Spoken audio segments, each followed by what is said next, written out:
Vous venez de vous faire contrôler en alcoolémie au volant de votre voiture. Les policiers, au moment où ils vous contrôlent, vous font souffler dans l'éthylotest positif, puis dans l'éthylomètre. Et là, à ce moment-là, vous avez un taux.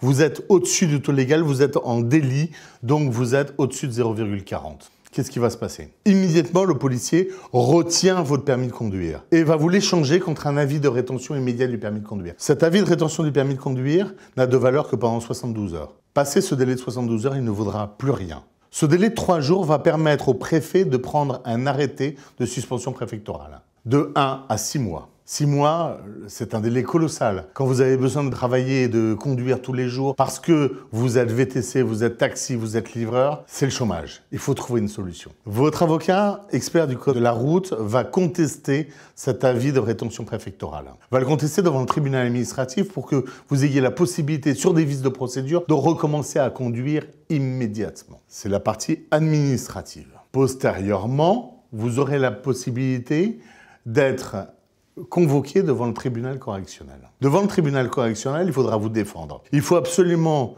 que votre avocat demande la copie du dossier pénal. La copie du dossier pénal, c'est l'ensemble des procès-verbaux qui ont été remplis au moment où vous avez été contrôlé et arrêté. Quel éthylomètre a été utilisé? Pourquoi? Est-ce qu'il était valide? Est-ce que le policier qui a utilisé cet éthylomètre en avait la possibilité? Est-ce qu'on se situe bien dans le cadre d'un contrôle routier à un endroit particulier? Est-ce que le commissaire de police était au courant? Enfin, énormément de choses à vérifier. Il se trouve que le code pénal est là avec la procédure pour faire en sorte de vous préserver d'une condamnation s'il y a un vice de procédure. À partir du moment où il y a un vice de procédure, la procédure éclate. Vous ne pouvez pas être condamné, vous n'aurez pas de retrait de points, vous serez relaxé. Et bien évidemment, il n'y aura pas d'incidence sur votre permis de conduire, pas de suspension du permis de conduire. Vous voyez, il est nécessaire, même dans ce type d'infraction, de se défendre.